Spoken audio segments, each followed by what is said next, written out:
que se ha planteado esta charla: el término catolicismo y el término democracia. Acerca del término de catolicismo hay evidentemente podríamos reducirlas a dos interpretaciones principales. Una que hace del catolicismo un cierto rito, o más bien dicho, un tejido de ceremonias y de ritos con los cuales se puede vivir en este mundo, pero que por lo mismo que es un tejido de ceremonias y de ritos, debe estar circunscrito al templo y digamos también a la sacristía, aunque algunas veces queda reducido única y exclusivamente a la sacristía. Evidentemente que esta concepción del catolicismo es absolutamente falsa. Cuando Santo Tomás de Aquino aborda el tema de si son idénticas entre sí la santidad y la religión, él dice que sí. Y confieso que la primera vez que leí yo esta decisión del doctor Angélico me sorprendió. Pero como él lo afirma siempre apoyado en sólidas razones, aquí también las dio. Y tomó el pie en la definición misma, en la esencia misma de la virtud de religión, que es el más noble de las virtudes morales, que pertenece al orden de la justicia, y la definición misma de santidad. Dice él que la virtud de religión es aquella virtud por la cual nosotros regulamos ciertos actos de culto con los cuales honramos a Dios. Es decir, más brevemente, ciertos actos de culto a Dios. Ofrecemos estos actos a Dios reconociendo su dominio. Naturalmente que como el objeto de la religión son los actos de culto y no es Dios directamente, no podemos hacer de la religión una virtud teologal. Tenemos que hacer de ella lo que es una virtud moral, perteneciente al orden de la justicia. Y la santidad, dice él, consiste en ofrecer todas las acciones humanas a Dios. De manera que bajo este aspecto, el aspecto de ofrecer a las acciones de culto y las acciones todas del hombre a Dios en reconocimiento de su soberano dominio sobre nosotros, dominio soberano, omnímodo, exhaustivo, infinito, resulta entonces que podríamos afirmar a la religión como una parte de la santidad. Por consiguiente, ni aún considerando el catolicismo como simple religión, como un simple tejido de ceremonias y de ritos, se le puede dejar reducido a los estrechos límites de una virtud moral. El catolicismo es otra cosa mucho más vasta.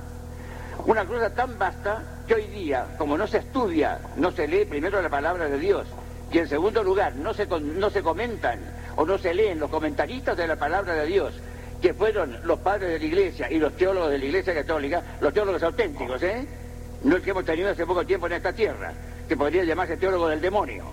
No, los teólogos auténticos.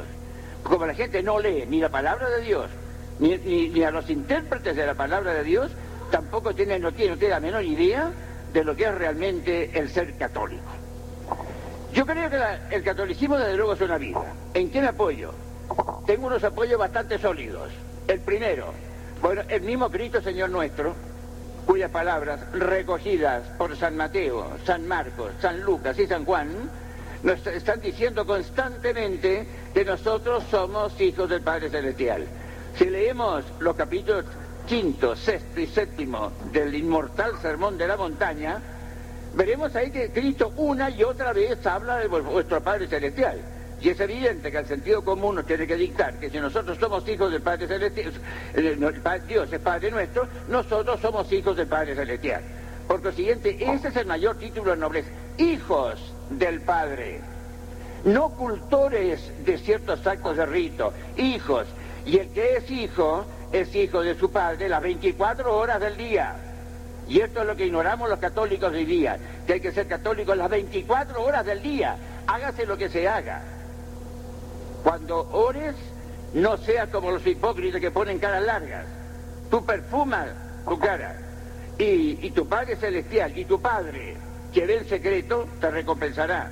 Y así va siempre ostentando la paternidad divina y absoluta y creadora de Dios sobre nosotros, para demostrarnos que nosotros somos, en el sentido estricto de la palabra, hijos suyos. Evidentemente que no somos hijos en el sentido natural o por naturaleza. Por naturaleza el Padre Celestial no tiene más que un solo hijo, que es aquella idea o persona que está profiriendo o engendrando desde toda eternidad, porque Dios es el único ser en el cual estas dos actividades del hombre, proferir una idea y engendrar un hijo, coinciden absolutamente, porque justamente el Logos, el Verbo eterno del que nos habla San Juan, ese Verbo eterno es persona, porque es una idea que es absolutamente adecuada, idéntica en esencia al Padre que lo está engendrando, como dice el Salmo 110, como el rocío antes de la aurora. Eso es justamente, y si yo soy hijo del Padre Celestial, no puedo ser hijo del Padre Celestial por lo que hago. Tengo que ser hijo del Padre Celestial por lo que soy. Y lo que soy no lo soy a ratos, no lo soy intermitentemente, no lo soy esporádicamente, lo soy continuada e ininterrumpida e ininterrumpiblemente. Y esto es lo que nos estamos olvidando nosotros los católicos, de que tenemos que, en nuestra condición de católicos, hacerla de una continuidad tan, diríamos, tan imposible de romperse como es la continuidad física de nuestra condición de entes racionales existentes. Esa es la concepción auténtica del catolicismo. Ahora, esta palabra de Jesucristo, ¿podría alguien, siempre hay estos alguienes, podrían interpretarlas en sentido figurado, allá ellos? Pero hay ciertos espíritus también inspirados, órganos del Espíritu Santo, ya nos han aconsejado que esta paternidad hay que entender en sentido recto.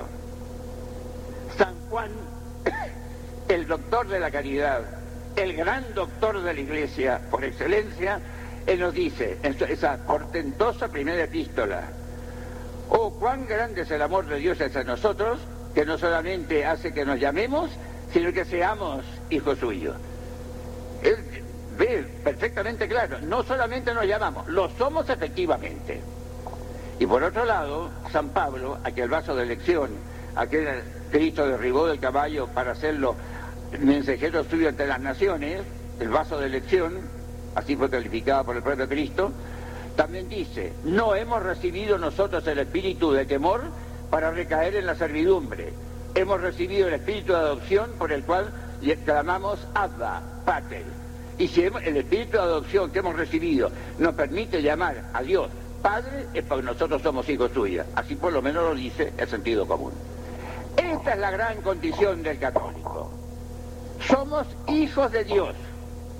Y como el hijo participa de la condición de su padre, es evidente que tengo que participar yo de la condición divina. Por la creación soy imagen de Dios, porque soy espiritual como Dios. Soy capaz de razonar, de conocer por encima de las exigencias de la materia, a una distancia infinita de Dios naturalmente, y ahí está justamente el misterio de nuestra espiritualidad. Pero también somos hijos, hemos sido elevados a la condición de partícipes de la vida trinitaria, de esta misma vida que Dios desarrolla entre las tres personas divinas. Esto parecería una locura si no fuera digamos, atestiguado por el mismo Dios. Somos hijos de Él y por lo podemos llamar Padre con entera propiedad, tal como le llamamos padre y madre a nuestros padres terrenales. Y esto, vuelvo a decir, no es una figura, es una realidad a la cual naturalmente ninguna criatura pudo soñar. ¿Quién iba a soñar en que podía ser partícipe de la vida divina, de la vida propia de Dios? Únicamente esto teníamos que saberlo por la revelación. Ahora, esta condición del católico de ser hijo de Dios le asegura al catolicismo algo muy importante: una integridad. Y voy a decir una palabra que escandaliza hoy día, pero que hay que decir al respecto del catolicismo: es totalitario. Óiganlo bien, porque a todo el hombre, absolutamente a todo el hombre, hoy hay una especie de horror farisaico y ultrafarisaico a la palabra totalitarismo, como hay una beatería farisaica y ultrafarisaica a la palabra democracia. Son dos beaterías absolutamente abominables. El catolicismo es totalitario porque acoge a todo el hombre, y no hay nadie, y no debe haber nada en nosotros que sea, digamos, que se colgue al margen o fuera de la frontera del catolicismo. Y lo dice el mismo San Pablo una vez más: sea que comáis, sea que bebáis, sea que hagáis cualquier otra cosa, hacedlo siempre a la gloria de Dios. Por eso no hay que confundir nunca los actos sobrenaturales con los actos religiosos. Hay actos religiosos que son sobrenaturales, evidentemente, los actos de nuestra religión católica, apostólica, romana. Pero hay actos religiosos que no son sobrenaturales, los actos que desarrollaban las religiones precristianas, que evidentemente en sus cultores no poseían la gracia santificante, no poseían la vida divina. Santo Tomás de Aquino, cuando desarrollaba sus clases, hacía una acción sobrenatural. La prueba está que su confesor en la hora de la muerte, Fray Reginaldo de Piperno, dice que la confesión de Santo Tomás en la hora de su muerte fue la de un niño de 5 años que no había perdido la inocencia bautismal. Luego todas sus acciones fueron sobrenaturales. Y sin embargo fue un profesor tal vez el más eminente que ha existido jamás en la humanidad. De manera que cuidado con confundir las acciones religiosas con las acciones sobrenaturales. Porque al confundirlas es forma de beatería, de esta beatería de la cual les acabo de dominar en un momento.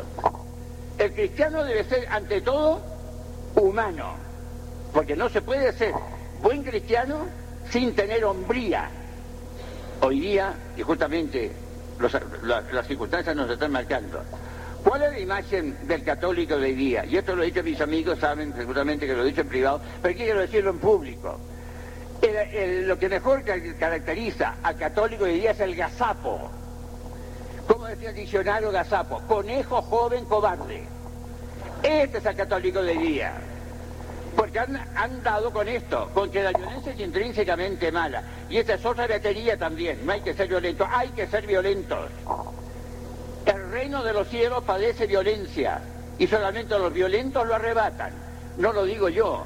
Lo dice la verdad absoluta, Cristo Señor nuestro, que no puede equivocarse. Luego, la violencia que arrebata el reino de los cielos, no creo yo que sea demasiado mala. Naturalmente, como decía, eclesiásticos y laicos no piensan en el reino de los cielos, evidentemente que tienen que la violencia en mala. Yo recuerdo que conversaba una vez con un gran amigo mío español, que tiene parientes en Chile, José Antonio García de Cortázar, cuando hablamos precisamente sobre esas materias, con lo cual estábamos totalmente de acuerdo, naturalmente, y me decía, pues eso es absolutamente ridículo. Si nos vienen a atacar, ¿vamos a contestar con silogismos nosotros? A estas estupideces se llegan con esta abominación sistemática de la violencia. Estupideces, lo digo bien, estupideces. Porque hay que ser violentos, los mismos romanos, pueblo pagano, pero de gran sentido común, y sobre el cual podemos admitir, por lo menos esta es mi opinión, que practicaron, aunque sea deficientemente, ciertas virtudes cristianas. Decían ellos, si vis pacem para bellum, si quieres la paz, prepara la guerra. Y ellos sabían de esta materia, porque fueron políticos por esencia, por presencia y por potencia. Y ahí está, eso es el catolicismo. El catolicismo justamente es practicar la vida divina, pero esta vida divina, naturalmente, tenemos que conocerla, porque no la podemos emplear a ciegas.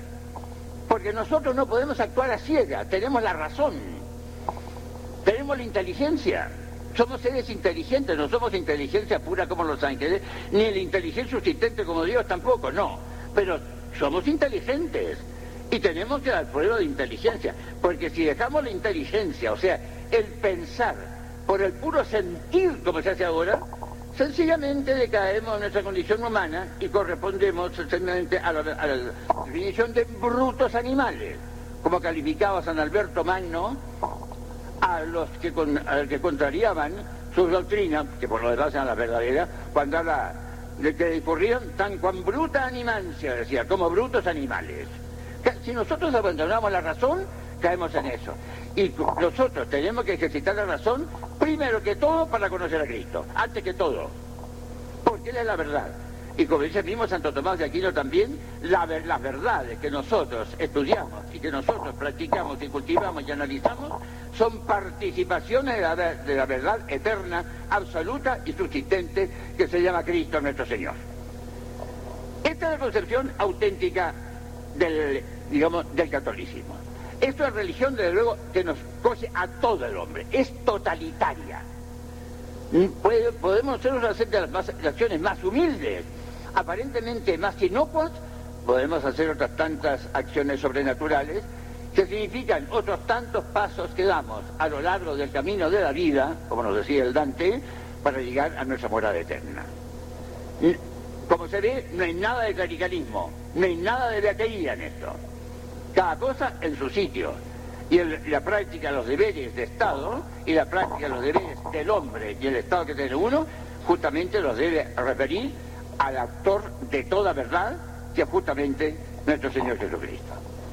Esa es, desde luego, una primera cualidad del catolicismo. Es algo totalitario. Por lo siguiente, es sustancial. Claro está que cuando si yo empleo la palabra sustancial, no la empleo en el sentido estricto. Lo que ocurre es una circunstancia con la cual, o de la cual, se toma poco cuenta habitualmente. Que nuestros conceptos humanos, que son abstraídos de los sentidos, porque son conceptos abstractos, porque nuestra inteligencia humana no es intuitiva, sino que es simplemente abstractiva y discursiva, estos conceptos, cuando se enfrentan con las realidades sobrenaturales, estallan, carecen de una significación adecuada.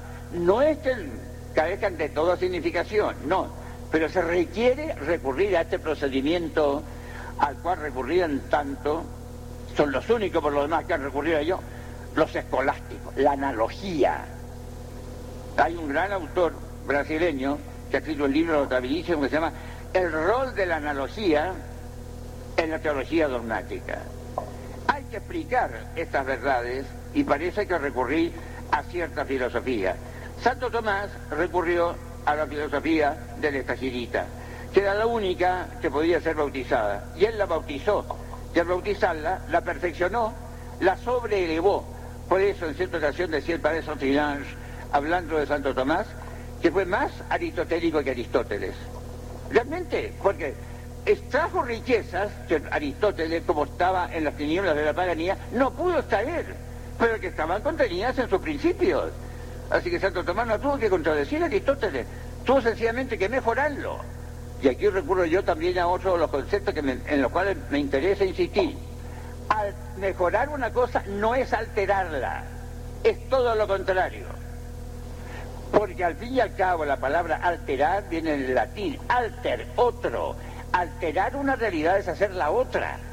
Y quien mejora una realidad no la hace otra, la hace más. Eso mismo que está haciendo. La confirma en su entidad, la perfecciona en su entidad, pero no la altera. Y es lo que hizo Santo Tomás con Aristóteles. Por eso tenía razón el padre Antonino Saint-Hilaire cuando decía que Santo Tomás fue más aristotélico que Aristóteles. No lo alteró, lo mejoró, más bien dicho, lo mejoró explícitamente. Lo explicó, hizo explícito lo que estaba implícito. Pero estaba allí, en estado potencial, Santo Tomás lo autorizó. Y lo puso al servicio de la teología. Por eso digo, estos principios estallan. Los conceptos humanos y los principios humanos estallan frente a las realidades sobrenaturales y tenemos que recurrir entonces nosotros a la analogía. Este es un procedimiento misterioso, porque otro aspecto también en el cual es necesario insistir, nosotros creemos que los misterios son realidades sobrenaturales. Si estamos nosotros rodeados de misterios, la cuestión es saber abrir los ojos. Lo que pasa es que la humanidad actual está absolutamente entontecida. Absolutamente, como decía un padre español de mi congregación, imbecilizada. Y hay que desimbecilizarla. De esto se trata. Y usted habla del sentido común. Ese sentido común de que decía Chesterton, que siempre daba en el clavo, que era el menos común de los sentidos. A eso tenemos que llegar. Y por lo siguiente, tenemos que llegar a esto, a que la inteligencia humana no puede comprenderlo todo. Y entonces la inteligencia humana tiene que ser iluminada por la luz de la revelación. Por eso, alguien en cierta ocasión me decía a mí, no era católico por cierto, era un hombre muy objetivo, muy honesto, me dijo, mire padre, yo creo que el único dogma católico que no necesita ninguna demostración es el pecado original. Le dije, usted tiene toda la razón. Nuestra inteligencia está vulnerada, herida por el pecado original. Y es una inteligencia, por consiguiente, que no se ejerce en la plenitud de sus posibilidades. Y de ahí viene lo que dicen los teólogos, la necesidad moral de la revelación. Porque esta necesidad es absoluta en algunos casos. Por ejemplo, yo no puedo saber por la razón natural, ni jamás lo podré saber, no solamente yo, ninguna inteligencia contingente, ni además encumbrado los serafines, como en Dios, que es una en esencia simplicísima, tienen personas. Y que estas tres personas se identifican con la inteligencia, con la esencia divina. Y sin embargo son distintas realmente entre sí. ¿Lo puedo explicar? No lo puedo explicar. Ni tampoco se me pide que lo explique. Se me pide que agache la cabeza, que adore y que diga amén. Que es muy distinto. Eso es lo que se me pide a mí. Y como decía René Seló, la inteligencia humana nunca es más grande que cuando enfrente una verdad sobrenatural pronuncia un amén.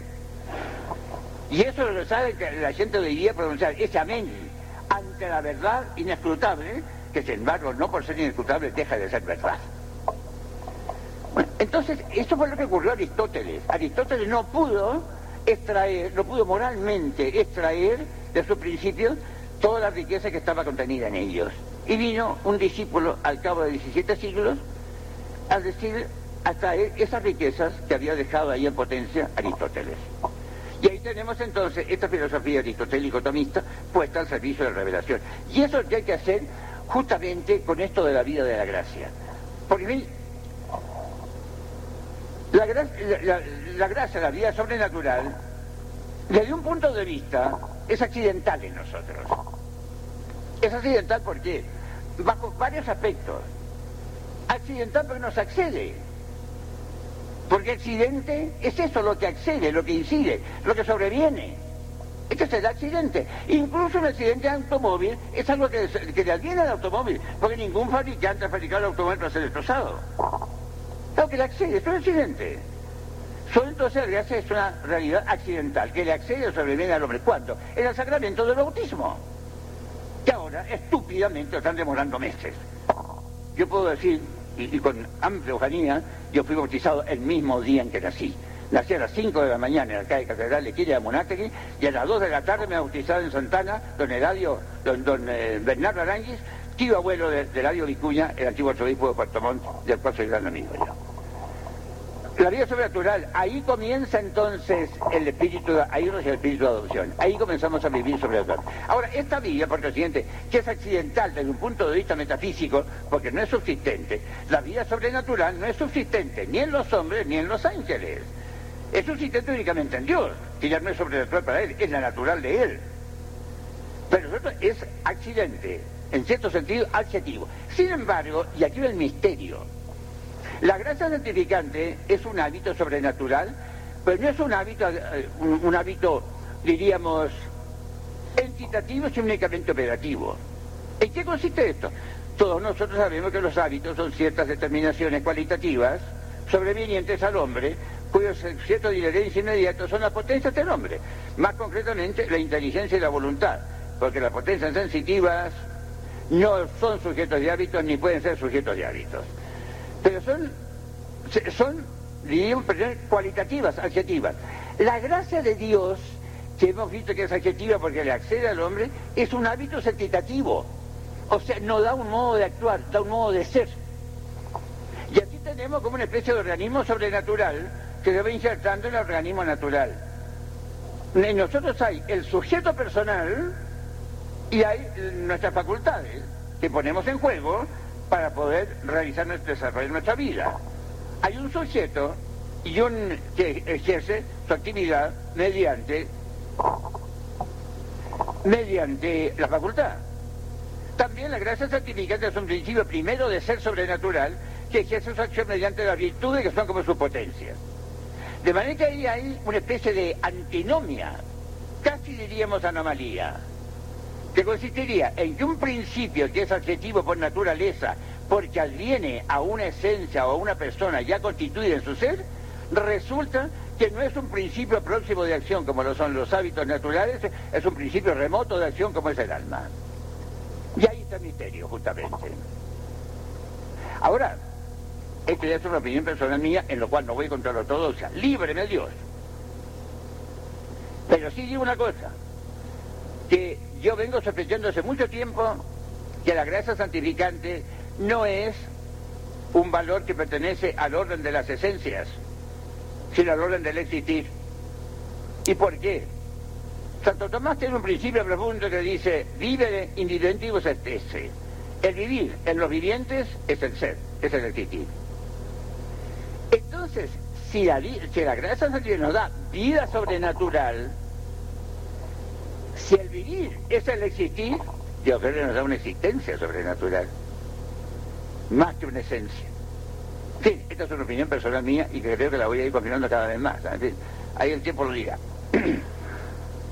Pero como digo, esto mismo nos está indicando a nosotros el carácter integral del catolicismo.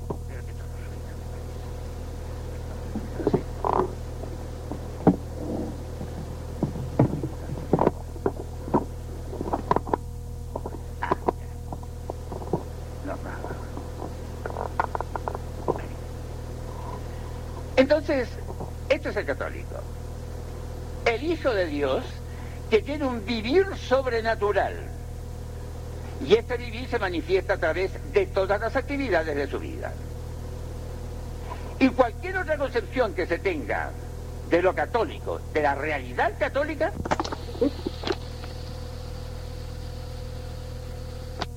catolicismo y es por gente irrespetuosa y hasta yo diría blasfema.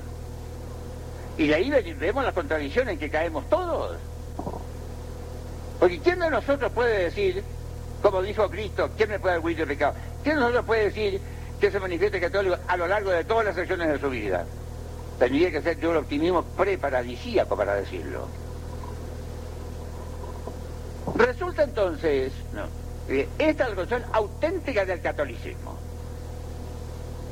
Es una vida, yo diría, una definición, digamos, que no es lógica, que no sigue las normas aristotélicas inmortales acerca del género próximo de diferencia específica, porque aquí no hay género próximo ni diferencia específica, porque es participación de la vida divina que está por encima de todas estas calificaciones humanas. Pero, ¿qué viene siendo? Es decir, es el Hijo de Dios en ejercicio de su filiación divina. Y no es otra cosa. Y este Hijo de Dios puede ser Hijo de Dios incluso, por ejemplo, cuando resuelve una ecuación de segundo grado, que ya es prosaica la mentere, pero también sí puede ser Hijo de Dios. Y esto es lo que hay que tener, y esto es lo que da al católico auténtico la libertad espiritual. Esa libertad que yo le he asociado a la verdad en un librito que tengo, del cual y que no me arrepiento de haber escrito, pues aunque no están en el mismo orden, verdad y libertad. La libertad está sometida a la verdad. Porque además, en este sentido, y bueno que entremos en estos escarceos metafísicos porque se oyen poco a veces, la verdad tiene dos acepciones. Hay lo que llaman los teólogos y los filósofos la verdad ontológica y la verdad lógica. La verdad más importante es la verdad ontológica. Porque la definición que da Santo Tomás, que también es inmortal, adecuar su intelecto al rey, la adecuación de la inteligencia y la cosa, yo lo puedo tomar en dos sentidos diferentes.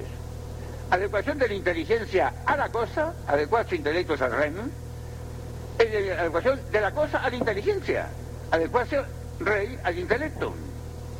Y esto es lo más importante, porque la verdad ontológica es la que tiene cada uno de nosotros como ser, como existir, como ente existente. Porque yo al existir me estoy conformando con la inteligencia divina que me está dando en este momento el ser. No es que yo me haya dejado así abandonarme por la fuerza, que me haya quedado y decir, ahí quedaste. No, ahí estoy quedando, estoy recibiendo el influjo de él y por eso estoy hablando aquí, porque Dios me está haciendo existir en este momento. Esa es la verdad más importante. La otra es la adecuarse intelecto, el rey, intelecto del rey, de la inteligencia a la cosa. O sea, cuando el juicio de nuestra inteligencia abstractiva y discursiva está conforme con la cosa, con la realidad. Pero naturalmente que si queremos realizar las dos verdades, que aparentemente aparecen en sentido contrario, porque una es la de la cosa a la inteligencia y la otra de la inteligencia con la cosa, tenemos que llegar, en definitiva, en última instancia, así que la verdad lógica, la verdad de la inteligencia que se ajusta a la cosa mediante el juicio, mediante la operación judicativa, es un caso particular de la verdad ontológica de las cosas. O sea, la inteligencia humana vendría teniendo dos verdades. Una verdad ontológica, que la tiene porque es inteligencia del hombre y que se conforma con la inteligencia divina, y la otra como facultad intelectiva, caso particular, que se confirma mediante su operación judicativa con la cosa existente. Entonces, Si nosotros estamos en la verdad, estamos perfectamente bien. No tenemos por qué andar acoquinados, por qué andar agazapados. Que sepamos levantar un poco la cabeza, tener gallardía. ¿Qué es lo que nos falta ahora? No, pero no molestemos, sí hay que molestar. Faltaba más. Vaya que Cristo molestó y sigue molestando todavía a través de 20 siglos. Vaya que sigue molestando. Pero claro, ahora, ¿por qué molesta? Por la ineptitud nuestra para acoger sus preceptos. Porque Él no es incómodo. Mi yugo es suave y mi carga ligera. Y Él no podía equivocarse. Luego es efectivo que el yugo de Cristo es suave, aunque nos parezca pesado. Y es efectivo que la carga de Cristo es ligera, aunque nos parezca también muy pesada. Porque los que se equivocan somos nosotros. Él no se equivoca jamás porque no puede equivocarse. Porque la verdad es subsistente, sustancial, sustantiva, infinita. Esta es la posición católica. Vamos ahora a la otra posición, la democracia. La bendita democracia, de la cual soy yo enemigo mortal, lo digo por andar adelantado. Y seré hasta el fin de mi vida. Y soy enemigo de eso porque soy animal racional, fíjense bien, por eso, no por otro motivo. Porque no es racional ser demócrata. Que me perdonan los demócratas que hay aquí, por favor, pero no voy a volver atrás, esto sí que no. Por ningún motivo. ¿Y por qué? Cuando escribí mi último libro, yo consulté las dos definiciones que hay el diccionario de la Real Academia Española.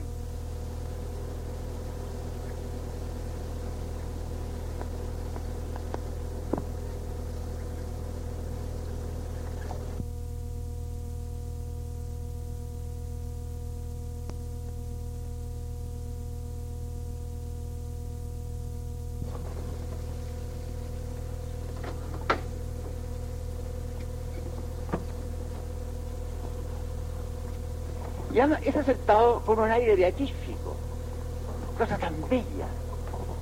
Dueño del pueblo, para el pueblo, por el pueblo. Pues es una pura mentira, una engañifa.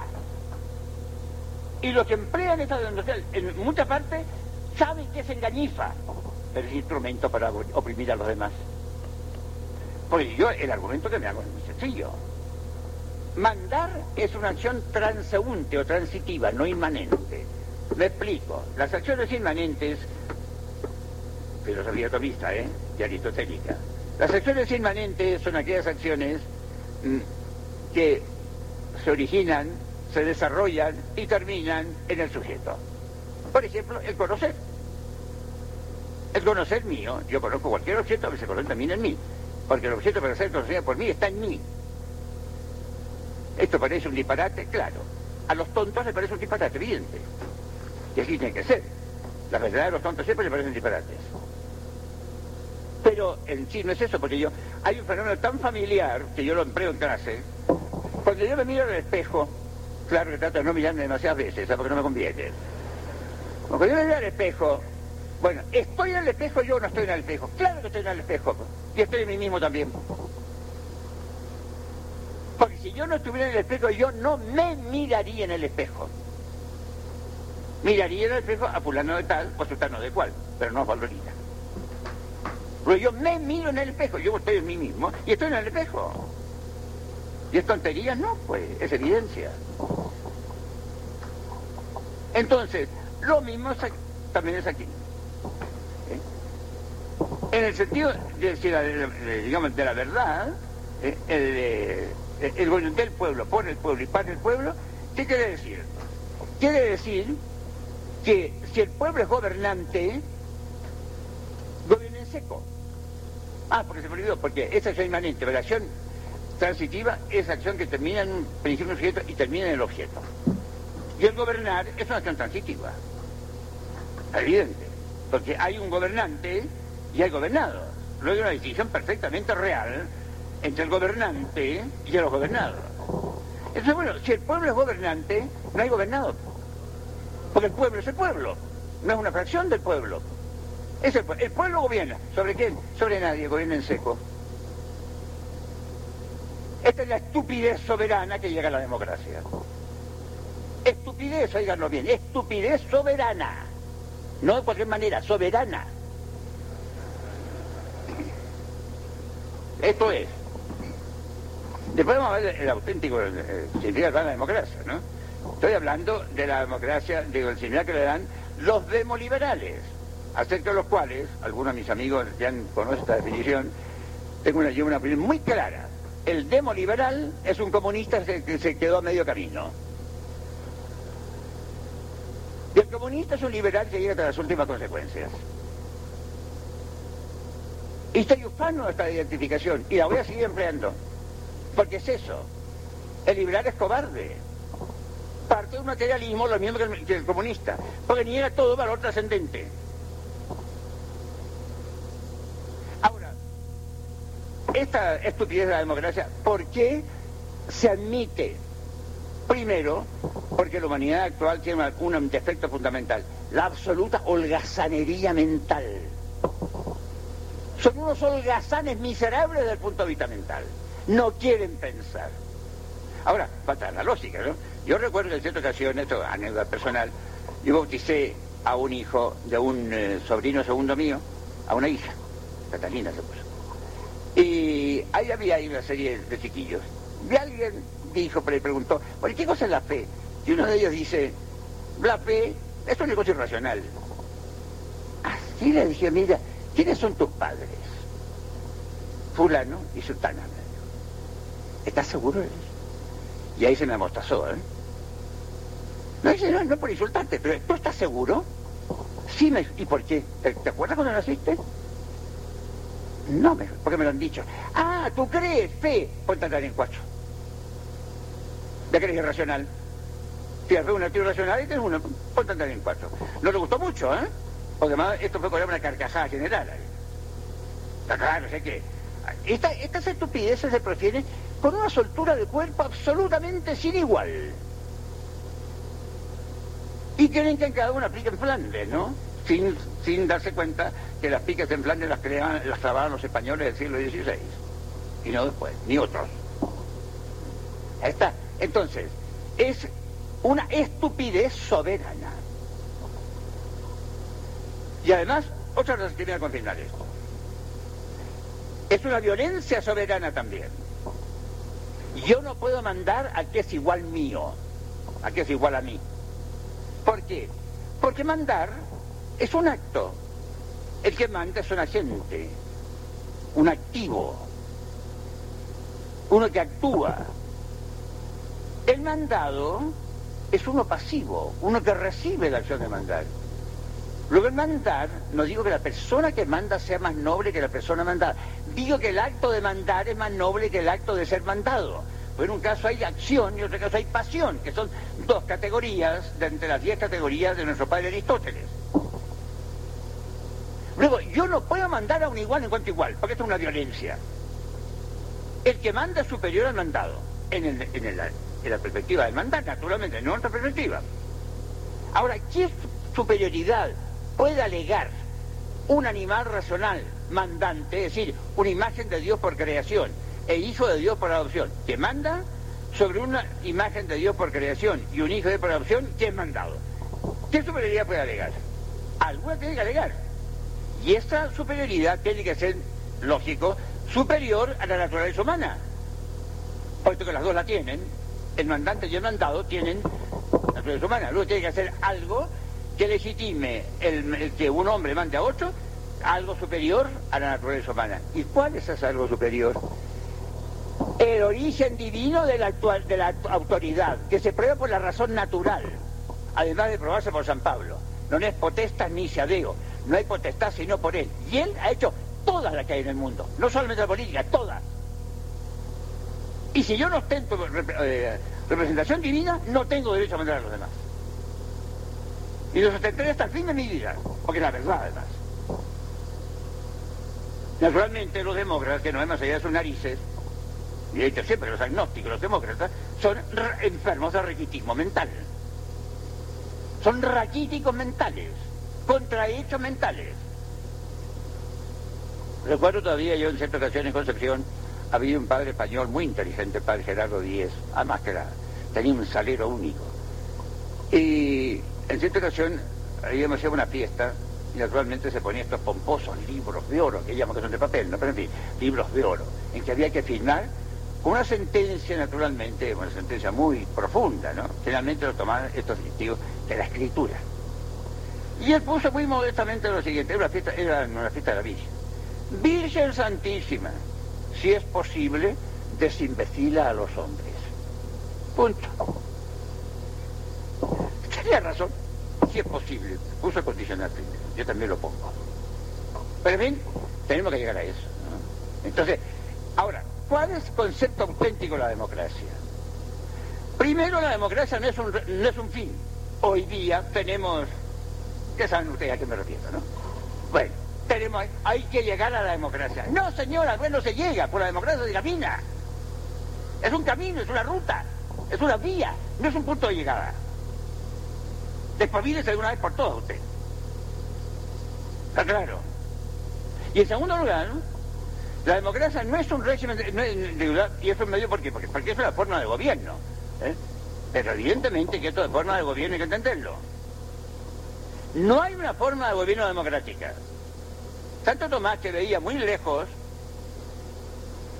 dice que la mejor forma de gobierno, porque dice él que en abstracto hay tres formas de gobierno: la monarquía, la aristocracia y la democracia. Gobierno de uno, gobierno de varios, de los mejores, y gobierno del pueblo. Pero dice a continuación, porque Santo Tomás, aunque volaba muy alto, tenía los pies bien puestos en la tierra, y por eso fue un santo y un gran santo, dice, la forma de gobierno apta es la monarquía templada de aristocracia y democracia. Ahora bien, ¿en qué sentido se trata de monarquía? Pues yo sé que me han tildado a mí de medieval, arcaico, retrógrado. Yo naturalmente creo así. Naturalmente, ¿no? En que la autoridad reside en uno. Yo no reconozco como una monarquía la del mediocre Carlos III, la del voluptuoso Luis XV, la de la prostituta Catalina de Rusia, era el ateo Federico el Grande, o el sacristán José II, el Sacro Imperio, aquí lleva Federico II, mi hermano sacristán. Esas no son monarquías, son caricaturizaciones de la monarquía. Tipos anticatólicos corrompidos que se creen representantes de Dios en cuanto eran reyes. La monarquía, el monarca que tiene autoridad de uno solo. Monos arché, autoridad de uno. Ese es el monarca, que puede llamarse dux, como en la Serenísima República de Venecia, la gloriosísima Venecia, o rey, como en Francia o en España, o emperador, como en el Sacro Imperio Romano Germánico, o secretario general del Partido Comunista, como en Rusia. Que tenga autoridad una sola. Y esta autoridad tiene que tener una triple función: legislativa, ejecutiva y judicial. La separación de poderes es una pura filfa, una engañifa y un error soberano también, una estupidez soberana. Y lo digo ante quien sea. Son tres funciones, y yo lo he dicho en otra ocasión, lo repito aquí. Incluso en el hogar, la autoridad paternal también está establecida por Dios. Tiene facultad legislativa, el padre y la madre de familia establecen las reglas, normas en las cuales debe funcionar el hogar. Y tienen facultad administrativa, ejecutiva le llaman ahora, administrativa, que subalterna respecto de la otra, de la Suprema. Sí, por lo cual hacen cumplir las leyes. Y al niño que se porta mal, le hacen tantar en el pumping. Facultad judicial. No, y esto es así, pero es el mismo. El que tiene el poder de legislar tiene también el poder de hacer cumplir las leyes y de castigar que no las cumplen. Eso es lo que se llama la monarquía. Ahora, inmediatamente me han dicho a mí, claro, entonces monarquía absoluta. No, señor. Claro, ¿cómo no ven las esencias de las cosas? Entonces, se permiten nada más que se reduce a ver, nada más que los accidentes. Yo he leído por ahí, en cierto caso, una cita, porque no soy capaz de leer más que citas de este varón, don Valentín Letelier. Si hay algún pariente que me lo perdone, Dice ahí, como es imposible que conozcamos las esencias de las cosas, tenemos que reducirnos a conocer muy bien sus manifestaciones externas, sus fenómenos. ¿Y quién le decía a ese fantasmón que yo soy incapaz de conocer las esencias? Él sería incapaz, y evidentemente que lo era. Pero yo no. Yo la conozco con conocimiento indirecto, a través de los accidentes. No es un conocimiento adecuado, concedo. No es un conocimiento directo, concedo, pero es un conocimiento. No es una ilusión de conocimiento. Bueno, y de estas sandeces, necedad y estupideces está viviendo la humanidad moderna. Bueno, entonces, ¿en qué consiste el monarca? La monarquía temperada. ¿Por qué? Porque primeramente, como toda autoridad viene de Dios, el monarca, o jefe del Estado, lo llamo monarca, debe dar cuenta a Dios. Ahora, si no creen en la vida futura, tanto es para él. Menuda sorpresa que le va a llevar después. Y tiene que tomar en cuenta los derechos naturales de sus súbditos. A mí me gusta hacer la comparación siempre entre la sociedad civil, que es la más perfecta de todas, como lo decía muy bien Juan Antonio en ese momento, que esta sociedad es una obra de arte. Y así como el pintor tiene que respetar las leyes de los colores, y el escultor tiene que respetar las leyes del mármol o del granito o de la madera, así también el político, el gobernante real, esta materia que tiene aquí, que son las personas humanas. Y no es denigrar a la persona humana y llamarla materia, porque en filosofía escolástica se llama materia todo elemento determinable. Evidentemente que nosotros, cuando estamos en la sociedad civil, somos elementos determinables. Somos parte de la sociedad civil, no como individuos aislados, se pertenecen a una familia, evidentemente. Pero tenemos una sobredeterminación que no es la misma que la familiar, la sociedad civil. Entonces, el gobernante tiene que respetar las leyes de esta materia, de esta obra de arte que es la sociedad civil, que se llaman las personas humanas, que es la materia más noble que puede haber. Y respetar a las personas humanas significa respetar la ley natural. Esta ley que ha dado Dios, que no la puedo cambiar yo aunque quiera. Y si quiero cambiar eso, no soy un estúpido. Corto y claro. Tengo que hablar a ella. Y por esa ley positiva tiene que ser determinaciones de la ley natural. Aunque ahí también, un momento, esto de determinación hay que precisarlo. Porque hay determinaciones perfectivas y determinaciones imperfectivas. Las determinaciones perfectivas son las que operan, por ejemplo, la diferencia específica frente al género próximo. Si yo al género próximo animal le pongo la diferencia, agrego la diferencia específica racional, tengo el animal racional. Pero esta diferencia específica hace más perfecta la animalidad incluso. O sea que yo, como persona humana, no me diferencio únicamente.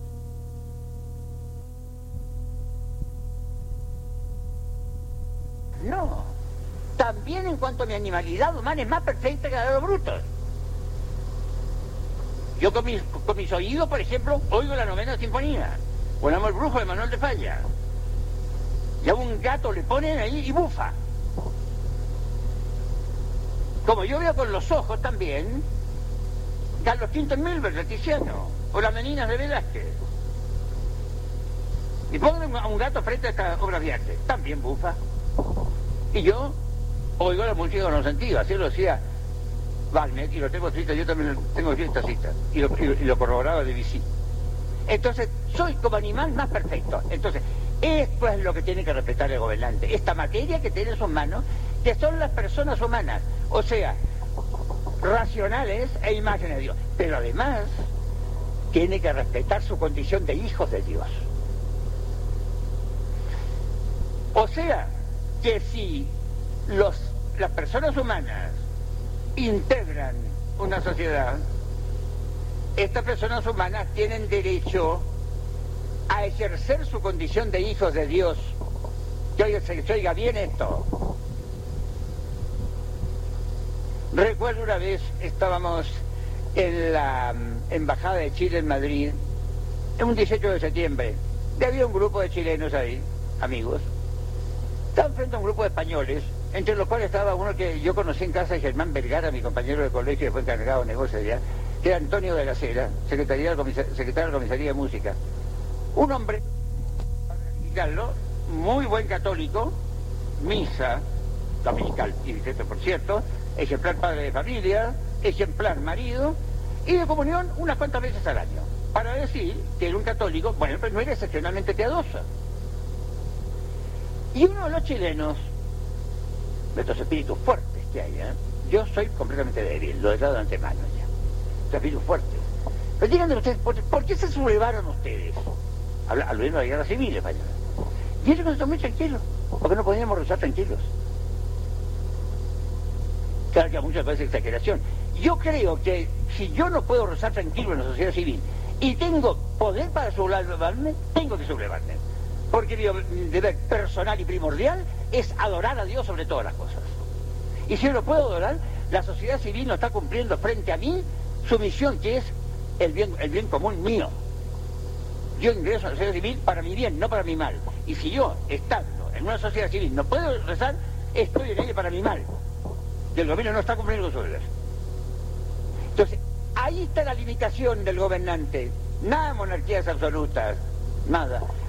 Ahora, me dirán ustedes, yo voy a terminar porque ya estoy pasando el tiempo. Me dirán ustedes, pero la Iglesia o el catolicismo impone formas de gobierno. Yo diría no y sí, porque comienzo por preguntar. Yo soy de estirpe gallego y los gallegos somos preguntones, ¿no? ¿Qué cosa es una forma de gobierno? Porque monarquía o república, estas son tonterías, no son formas de gobierno. Porque me dicen, la monarquía es vitalicia, la república es temporal. No, señor, porque Paraguay ha habido tres presidentes vitalicios. Don Carlos Antonio López, don Francisco Solano López, y que tenemos ahora los vitalicios también. Entonces, ya sueña. Los presidentes son elegidos, también las monarquías. Dos monarquías importantísimas de la Edad Media eran electivas. La monarquía visigótica se establece con Eurico cuando se emancipa de Roma en el año 476, que duró hasta 711 en la batalla de Guadalete. Monarquía electiva, y eran reyes, pues. Claro que era rey Leovigildo, obediente, Quinta Pinto también. Y el Sacro Imperio Romano Germánico, monarquía electiva.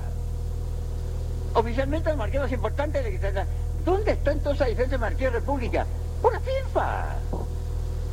Tontería nada más. Andarse por las ramas. Por donde hay que andarse por las raíces.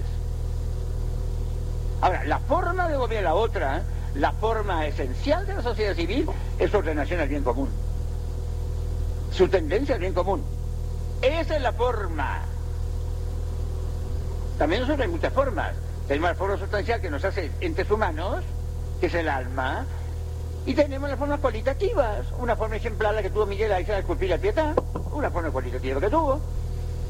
Y Miguel Ángel esculpió la Pietà en cuanto a su forma sustancial de Miguel Ángel Buonarroti estaba determinada por este ejemplar que tenía cuerpo y alma, la idea factiva, la ciencia de la cultura, y la imagen de la Pietà. Esa es la forma de gobierno, y esa forma de gobierno sí que le impone el cristianismo. ¿Por qué? Porque la ética, pues. Porque regular nuestra ordenación hacia nuestro fin último. Claro, la tiene que imponer, pero es que la impone Dios, mediante la Iglesia, mediante lo que dice Cristo. El que a vosotros os oye, a mí me oye, o escucha mejor. El que a vosotros os escucha, a mí me escucha. Y el que os rechaza a vosotros, me rechaza a mí, el que me ha enviado. Así, lo mismo que manda la Iglesia y que manda Cristo. Lo mismo. Esa, entonces, impone la forma de gobierno. Pero esa forma de gobierno, no la llamada monarquía, república, todas esas fisbas que no tienen ningún valor. Y entonces, esta democracia es la democracia que consiste en participar del gobierno. Aquí, por ejemplo, se cree muy orondo porque dice el pueblo participa. Es mentira, el pueblo no participa del gobierno. El pueblo participa del acto eleccionario. Y después, el diputado o el senador. Si te he visto, Dios, no me acuerdo. En cambio, en la monarquía tradicional, con los gremios, el pueblo participaba en el gobierno. Pero cuidado, participar no es compartir, ¿eh? Yo participo, capto una parte, partem capere. Yo expongo mis necesidades. No tengo una misión igual a la del gobierno. Yo expongo mis necesidades, y los gremios, porque el volumen demográfico actual no permite representarme que era gremial, y ahí expongo mis necesidades. Y el jefe del Estado, de acuerdo con sus consejos, la temperancia aristocrática, los consejos reales, a nosotros nos tocó el consejo de India y el consejo de Nápoles, de Castilla, de Aragón y todo eso, ahí estudia la posibilidad de resolver esas necesidades. Y si el jefe del Estado no las satisface, pudiendo satisfacerla, entonces jugamos a otra cosa, jugamos a la sublevación, que es perfectamente legítima. Tanto se dice que el inmortal Francisco de Vitoria, el fundador del derecho internacional, establece claramente las normas por las cuales es legítima una sublevación. Que a los escolásticos no les asustaba esto. Y de hecho hubo dos casos. Uno primero, no, el de Inglaterra fue primero. Los varones ingleses con la Carta Magna al rey Juan sin tierra, que como alguien decía, más que Juan sin tierra debería ser llamado Juan sin vergüenza. Esto lo decía mi profesor de historia del Colegio de los Sagrados Corazones. También pasó por el aro. Y la otra más eficaz, la de don Alfonso el Sabio, el rey de Castilla e hijo de San Fernando, nada menos, del gran San Fernando.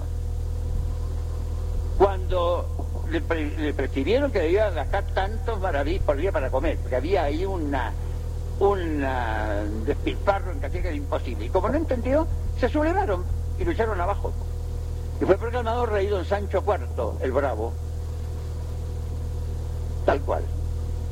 Y Sancho IV, cuando quisieron ir a conquistar, decía, a tomar preso a don Alfonso, que se había retirado a Sevilla, su hijo dijo, no, ahí lo dejan. Y murió, dice una crónica, de dolor de ánimo en Sevilla. De manera que esto no fue una pura hipótesis, no, tuvo realidad. ¿Era legítima sublevación? Claro que era legítima, porque se estaba haciendo un gobierno. Esa es la auténtica democracia, la que participa en el ejercicio del gobierno, no la que firme un papel sin saber firmar. Yo soy testigo de cómo las derechas llevaban a votaciones, la izquierda también, falsificaron el registro, que era igual. Por el billete partido, si votaba por el que quería el patrón, le da la otra parte del billete, y si no se acordaban. Eso lo he visto yo, pues entonces se van a comer la tierra, yo me vengo en cuenta. Esta es la democracia eficaz. Y entonces con esa democracia sí que es compatible el catolicismo. Con la democracia liberal no. Porque las leyes o se fundan en el derecho natural o se fundan en las mayorías. Y la Iglesia no puede aceptar que sea una mayoría que sea independiente de la moral. Por eso no soy demócrata y no lo seré en todo el resto de mi vida. Lo cometeré con todo lo que pueda. Por el momento no me queda más que dar gracias, que tenga la paciencia para escuchar.